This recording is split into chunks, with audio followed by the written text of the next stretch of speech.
So just a day to go then until the Olympic Games officially gets underway with the opening ceremony here in Paris. The competition, though, already getting underway. Most notable, the start of the football, with a good start for France, who, despite nearly going behind to the US, where they ended up winning 3-0.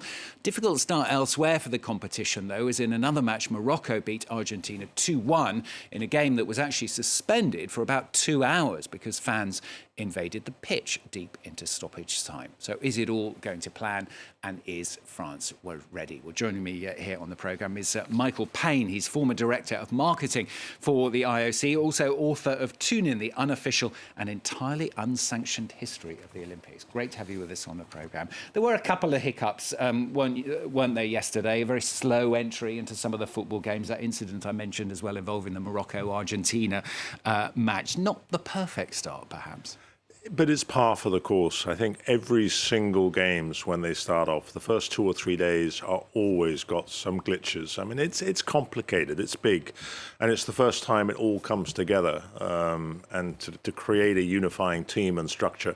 I mean, we'll be lucky not to see a couple of other glitches, but normally by day 3 or 4 of the games, the organising committee, the security, they find their momentum. OK, we'll keep our fingers crossed. I mean, some of the images of the stadiums look absolutely spectacular, don't they, with the looming monuments of the city aside those stadiums. What's your view on all of that?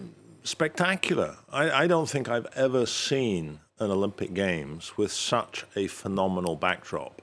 I mean, in Rio, they had Copacabana Beach, the Cristo, but Paris have done this just magical job of setting as many venues as possible against the backdrop of wonderful Paris. And I mean, the whole city has become the stage.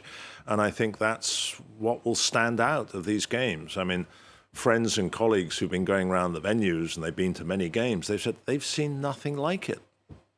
The only difficulty is, of course, for people who actually live here, because it's not easy to get around Paris at the moment. And it's very true to say that an awful lot of people have left the city, people who live here. I would just say that Groundhog Day.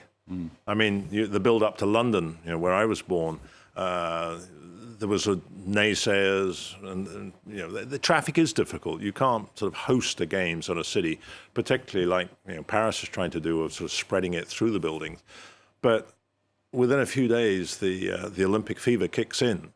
And I think a lot of the people who left town afterwards were saying, we made a mistake, we shouldn't have gone. I mean, right back to Los Angeles in '84, everybody left town and they said, why did we leave? And so you see this story with every games. It is difficult building up, it is complicated.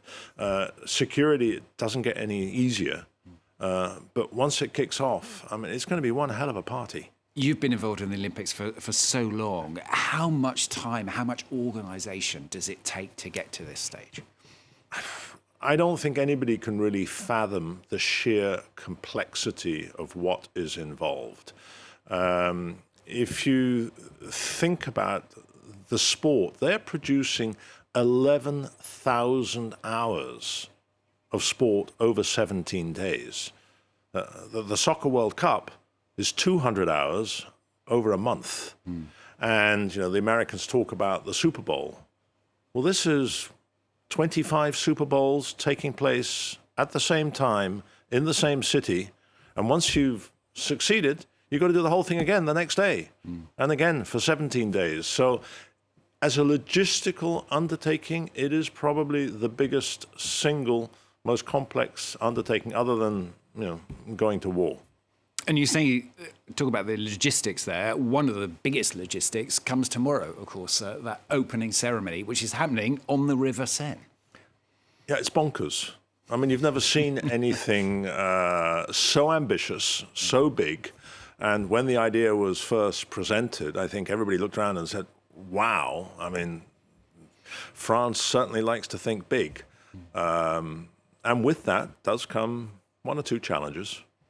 And do you think those challenges are going to be overcome? Well, the biggest challenge of all is security. And that's when you take an event outside of the controlled area of a stadium, you're magnifying that. But again, you see all of the steps that the French have taken, the French security. It's impressive. Weather is another challenge, and I think with luck, touch wood, we've sort of managed to dodge a storm that was fleeting around, and it should be absolutely spectacular. I mean, in some ways, though, there are also two opening ceremonies. There's one for the public and the athletes attending, and the other one for television. And the way it is produced and presented, it was spectacular. Okay, well, we look forward to seeing it all unfold over the coming weeks. Thanks very much for Absolutely. joining us on the programme today. Michael Payne, former Director of Marketing for the IOC. Thanks very much.